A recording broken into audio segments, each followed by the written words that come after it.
नमस्कार, आदाब। दुनिया अपडेट में आपका स्वागत है। आइए आपको दिखाते हैं क्या क्या घटा दुनिया में इस हफ्ते। लेकिन सबसे पहले एक नजर डालते हैं सुर्खियों पर। धराशायी हुई चीन की अर्थव्यवस्था, पूरी दुनिया में मचा कोहराम।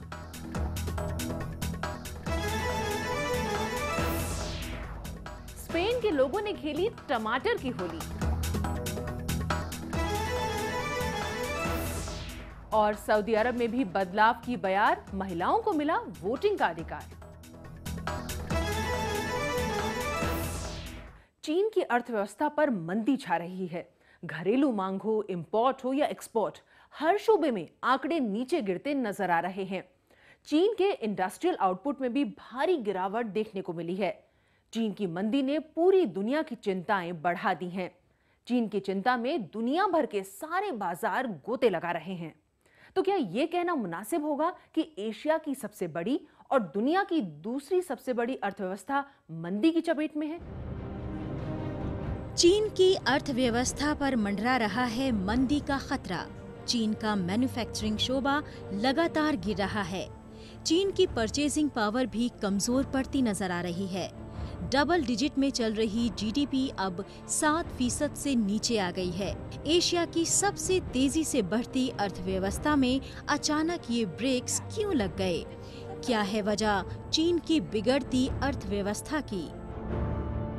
What we're really seeing, and the cause for this turbulence, I believe, is a change in economic time that we're beginning to see, which goes to say that the Americans want to create an excess demand for money by tightening, and the Chinese want to create an excess supply of money by loosening. And that's what's causing this turmoil. पिछले 2 दशक में पहली बार ऐसा देखने को मिला है कि चीन की तरक्की धीमी पड़ी हो। चीन के बैंक जो कल तक खुलकर लोन बांट रहे थे, उन्होंने अपने हाथ खींच लिए हैं। चीन के अवाम और व्यापारी दोनों ही परेशान हैं। महंगाई बढ़ रही है और खर्च करने के लिए पैसे नहीं हैं। चीनी मध्य वर्ग के पास लोन चुकाने के लिए पैसे नहीं हैं। यूरोप और अमेरिका के बाजारों में घटती मांग के चलते चीन के एक्सपोर्ट्स में खासी कमी आई है। चीनी सामान की मांग सिर्फ विदेशों में ही नहीं घट रही, बल्कि घरेलू बाजार में भी इसकी मांग घटी हुई है। चीन का इंडस्ट्रियल आउटपुट भी कम हुआ है। With Chinese economic weakness perhaps progressing into other parts of Asia and the emerging economies, given the commodity and energy price collapse, the risks are somewhat to the downside. बीते कई साल से चीन की dragon economy ने कामयाबी की कई दास्तान लिखी। इस तरक्की के चलते चीन के लाखों लोग खेत खलिहान से मेगा सिटीज में पहुंच गए। चीन आज भी दुनिया की दूसरी सबसे बड़ी अर्थव्यवस्था है। ये आज भी दुनिया की सबसे बड़ी कंस्ट्रक्शन साइट के नाम से जाना जाता है। बीजिंग की उदारवादी समझी जाने वाली लीडरशिप लड़खड़ाती अर्थव्यवस्था पर कितना काबू पाती है, इस पर पूरी दुनिया की निगाहें टिकी हुई हैं। This is a very, very difficult phase for the Chinese economy, not because of what's going on elsewhere in the world, but the rebalancing of the economy that they're trying to make away from a industrial manufacturing economy to one which is more consumer driven. They're doing exactly what every Western economy has done, but at a much faster pace. चीन से शुरू हुआ आर्थिक संकट अब भारत को भी अपनी गिरफ्त में ले रहा है। मंदी की मार से जहां अर्थव्यवस्था डामाडोल हो रही है, वहीं शेयर बाजार लुढ़क रहा है। उद्योग कर्मी निराश हैं और सरकार की लाख कोशिशों के बावजूद निवेशक भारत में निवेश करने से कतरा रहे हैं। भारत के लिए राहत की बात यह है कि अंतर्राष्ट्रीय बाजार में कच्चे तेल के दाम घट रहे हैं और ग्रीस यूरोजोन से बाहर नहीं हुआ, वरना हालात और भी खराब हो सकते थे। खराब आर्थिक हालात के बावजूद सरकार में बैठे लोग ये दावा कर रहे हैं कि घबराने की कोई बात नहीं है और भारतीय अर्थव्यवस्था खतरे में नहीं है। एक आम भारतीय तो बस यही दुआ कर रहा है कि चीन की मंदी का असर भारत पर ना पड़े। अब वक्त है छोटे से ब्रेक का।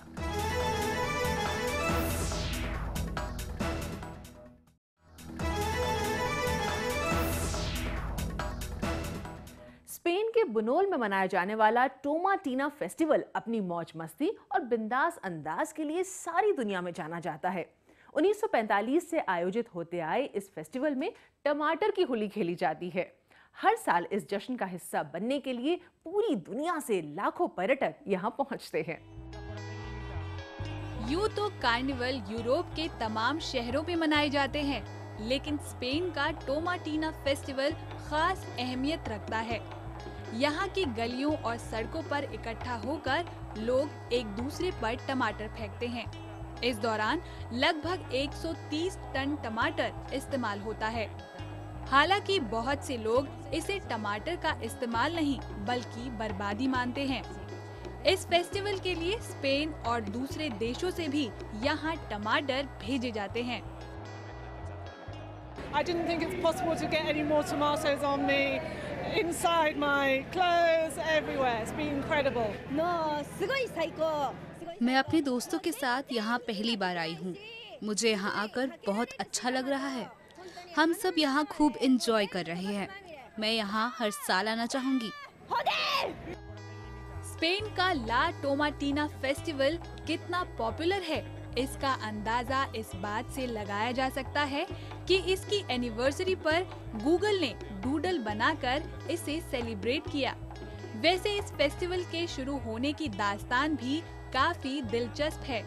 कहा जाता है कि कुछ लड़कों ने आपसी झगड़े में एक दूसरे पर टमाटर फेंककर हमला किया और ये लड़ाई पुलिस के आने तक जारी रही। वे लड़के पुलिस की गिरफ्त से तो छूट गए, लेकिन अगले साल वे फिर इकट्ठा हुए और टमाटर फेंकने की ये लड़ाई फिर से हुई। बस तभी से ये एक सालाना फेस्टिवल बन गया। शुरुआत में स्पेन की सरकार ने इसे कई बार अवैध घोषित किया, लेकिन लोगों ने हार नहीं मानी और फेस्टिवल को कानूनी रूप दिलवाने के लिए धरने दिए। Crazy, like a massive orgy of tomatoes and people. Great time. Carnival चाहे कोई भी हो, लेकिन उसे खास बनाता है लोगों का उत्साह और उसका अनोखापन। वैसे स्पेन इन दिनों मंदी के दौर से गुजर रहा है। अर्थव्यवस्था खराब है और बेरोजगारी की दर काफी ज्यादा, लेकिन फिर भी इस आयोजन में हिस्सा लेकर लोग अपनी चिंता और गम भूल जाते हैं। शायद यही इस फेस्टिवल की खासियत है। अब बारी है हमारे सेक्शन खबरें सुपरफास्ट की। यमन में होती विद्रोहियों और सरकार के बीच जंग दिनों दिन तीखी होती जा रही है। इस जंग में सऊदी अरब के कूदने का भी कोई फायदा होता दिखाई नहीं दे रहा। इस जंग से सबसे ज्यादा प्रभावित हुए हैं औरतें और बच्चे। जंग के चलते खाने पीने के सामान का संकट पैदा हो गया है। लोगों को पीने का पानी हासिल करने के लिए खासी जद्दोजहद करनी पड़ रही है। राजधानी सना में औरतों और बच्चों को पानी के लिए घंटों इंतजार करते देखा जा सकता है। जानकार मान रहे हैं कि पानी का संकट युद्ध से भी बड़ा खतरा बन सकता है। अमेरिका की पूर्व विदेश मंत्री हिलरी क्लिंटन ने कहा है कि वो राष्ट्रपति के चुनाव की दौड़ में रहेंगी, चाहे उपराष्ट्रपति जो बिडेन भी इसमें शामिल क्यों न हो जाए। उन्होंने यह भी कहा है कि बिडेन को इस पद की ख्वाहिश के बारे में फैसला करने का मौका देना चाहिए। हालांकि हिलेरी ने इस मामले को हल्का बनाने की कोशिश करते हुए ये भी कहा कि वो और बिडेन पुराने दोस्त हैं। एक तरफ नाटो सेना पूरी तरह अफगानिस्तान छोड़ने की तैयारी कर रही है, वहीं दूसरी तरफ तालिबान की ताकत और हौसला लगातार बढ़ रहा है। अमेरिकी सेना के हवाई हमलों के बावजूद तालिबान लड़ाकों ने सामरिक रूप से बेहद महत्वपूर्ण हेलमंड प्रांत के मूसा कला पर कब्जा कर लिया। ये हेलमंड का दूसरा जिला है जो तालिबान के कब्जे में चला गया। इसके पहले खबरें आ रही थीं कि तालिबान आपसी जंग में ISIS से पिछड़ रहा है। फर्जी कंपनियों को सब्सिडी देकर घोटाले करने के आरोप में पाकिस्तान के पूर्व प्रधानमंत्री यूसुफ रजा गिलानी को वहां की अदालत ने गिरफ्तार करने का आदेश दिया है। 63 साल के गिलानी 2008 से 2013 तक पाकिस्तान के प्रधानमंत्री रह चुके हैं। गिलानी पाकिस्तान पीपल्स पार्टी के वरिष्ठ नेता भी हैं। लगातार निगरानी और रोक के बावजूद अवैध रूप से यूरोप पहुंचने वाले अप्रवासियों का संकट बढ़ता जा रहा है। अफ्रीका और एशिया के तमाम नागरिक चोरी छिपे यूरोप में दाखिल होने के लिए लीबिया का रास्ता चुनते हैं। यही वजह है कि इस रास्ते पर कड़ी निगरानी रखी जा रही है। हालिया दिनों में लीबिया से आए हजारों अप्रवासी समुद्र में डूबकर मर गए। लीबिया में मानव तस्कर समुद्र के शांत पानी का फायदा उठाकर ज्यादा तादाद में अप्रवासियों को यूरोप भेज रहे हैं। इस कोशिश में अब तक 2000 लोगों की मौत हो चुकी है। अपनी उन्नत तकनीक के लिए दुनिया भर में मशहूर जापान अब लजीज व्यंजनों के जरिए सबको अपनी तरफ आकर्षित कर रहा है। जापान की बहुत सी एयरलाइन कंपनियां अब अपने अपने मेन्यू में स्वादिष्ट जापानी भोजन जरूर शामिल कर रही हैं। इनमें से कुछ नए जापानी व्यंजन हैं तो कुछ बरसों पुराने। जापानी खाने को दुनिया भर में मशहूर बनाने के लिए टेस्ट ऑफ जापान के नाम से फूड प्रमोशन सीरीज चलाई जा रही है। आलम यह है कि जापानी कंपनियां दुनिया में जहां कहीं भी अपने बिजनेस को बढ़ावा दे रही हैं, वहां जापानी खान-पान को भी लोकप्रिय बना रही हैं। जापान की एक प्रमुख कंपनी ने कंबोडिया में शॉपिंग मॉल का निर्माण किया है। वहां पर जापानी फूड के लिए खास तौर से स्टॉल लगाए गए हैं। जापान की निगाहें तेजी से विकसित होते पूर्वी एशिया के देशों पर टिकी हैं, जहां पर निवेश करके वे अपने बिजनेस का दायरा और बढ़ा सकती हैं। अब वक्त है एक और छोटे से ब्रेक का।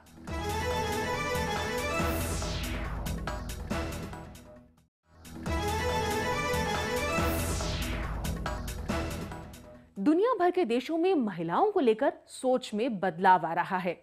यही वजह है कि परंपरावादी माने जाने वाले सऊदी अरब में भी बदलाव की हल्की बयार बह रही है। इस बदलाव का बीड़ा उठाया है यहाँ की महिलाओं ने। यहाँ महिलाओं को पहली बार वोटिंग का अधिकार मिलने जा रहा है। सऊदी अरब में अब तक महिलाओं की छवि रूढ़िवादी रही है। ये महिलाएं घर की दहलीज तक सिमटी रहती हैं और इनमें से अधिकतर का दूर दूर तक ऑफिस से कोई वास्ता नहीं रहा है। लेकिन अब यहां भी बदलाव आता दिखाई दे रहा है। 12 दिसंबर को होने वाले स्थानीय चुनाव के लिए वोटर लिस्ट में नाम शामिल किया जा रहा है और ऐतिहासिक तौर पर पहली बार इसमें महिलाओं का भी नाम दर्ज हो रहा है। सबसे पहले पवित्र शहर मक्का और मदीना में ये मुहिम शुरू की गई, जिसे अन्य शहरों में भी आगे बढ़ाया जाएगा। I think the society is prepared very well for accepting this new experience for many reasons. One of the reasons I think women now achieve very high qualified for educations. I think now we have the women professor, doctors for too many fields. And in this case, I think the society will accept this as a new experience because this experience will add so many things for benefit of the society. सऊदी अरब में सबसे पहले जमात अल सादी को voting right हासिल हुआ है। जाहिर सी बात है कि वो बेहद खुश हैं। वैसे महिलाओं को वोटिंग अधिकार देने का फैसला 2011 में ही लिया जा चुका था, लेकिन उस पर अब अमल किया जा रहा है। हालांकि अभी भी महिलाओं के लिए हक की लड़ाई काफी लंबी है, क्योंकि मतदान केंद्र तक जाने के लिए महिलाओं को मर्दों पर ही निर्भर रहना पड़ेगा, क्योंकि अभी भी वहां की औरतें खुद गाड़ी नहीं चला सकती। हालांकि उनके ड्राइव करने पर बैन नहीं है, लेकिन उन्हें ड्राइविंग लाइसेंस इशू नहीं किया जाता और बिना लाइसेंस के भला कोई गाड़ी कैसे चला सकता है। अब पेश है हमारा सेक्शन ग्लैमर अपडेट।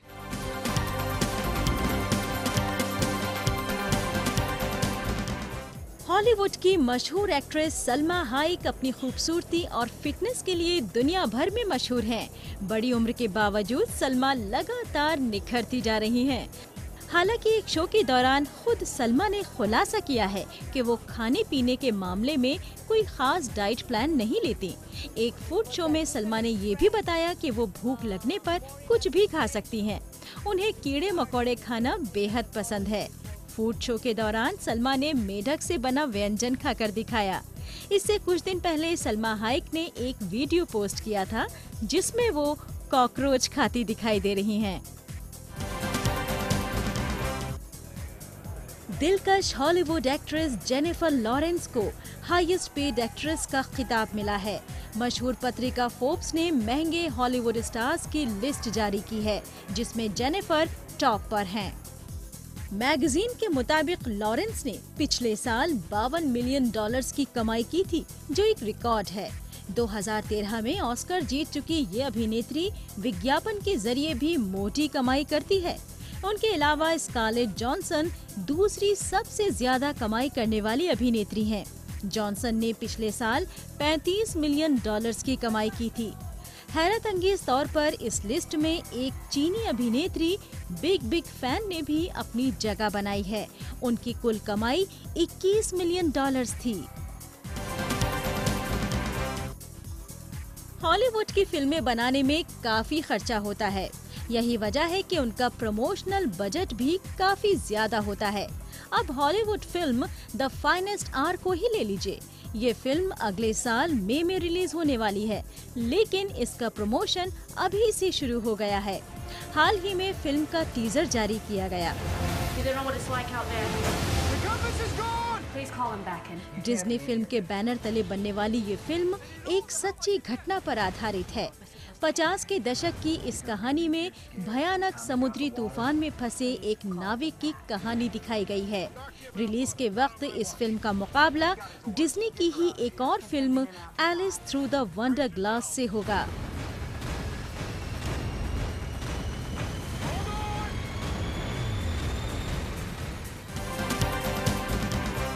हॉलीवुड की दिलकश जोड़ी ब्रैड पिट और एंजेलिना जॉली एक बार फिर से साथ आ रही है। हॉलीवुड के पावर कपल के नाम से विख्यात ये जोड़ी इसके पहले मिस्टर एंड मिसेज स्मिथ में दिखाई दे चुकी है। उनकी नई फिल्म का नाम है बाय द सी। खास बात यह है कि इस फिल्म में भी दोनों पति और पत्नी का किरदार निभा रहे हैं, जिनके रिश्ते में दरार आ जाती है। एक और खास बात यह है कि इस फिल्म के राइटर और डायरेक्टर खुद एंजेलिना जॉली हैं, जबकि फिल्म के निर्माता हैं उनके पति ब्रैड पिट। गौरतलब है कि इससे पहले ये जोड़ी अनब्रोकन नामक एक फिल्म भी बना चुकी है। आखिरकार रियलिटी स्टार, सुपर मॉडल और एक्ट्रेस किम कार्दाशियन ने वो मुकाम हासिल कर लिया जो वो चाहती थीं। किम पॉप सिंगर बियोंसे को पछाड़कर अब इंस्टाग्राम क्वीन बन गई हैं। किम के इंस्टाग्राम पर 40 लाख फॉलोअर्स हो गए हैं और अब वो नंबर 1 सेलिब्रिटी बन गई हैं। गौरतलब है कि सोशल नेटवर्किंग साइट्स पर अपने फॉलोअर्स की तादाद बढ़ाने के लिए किम लगातार अपना अकाउंट अपडेट करती हैं और हर रोज नई पिक्स अपलोड करती हैं। अपने ग्लैमरस करियर के अलावा reality television star Kim Kardashian की बहन खोल कार्दाशियन अपना टॉक शो शुरू करने जा रही हैं, जिसका नाम कॉकटेल्स विद खोल होगा। ये शो इस साल के आखिर में शुरू होने जा रहा है। अपने टॉक शो की प्रोड्यूसर और डायरेक्टर खुद होंगी खोल कार्दाशियन।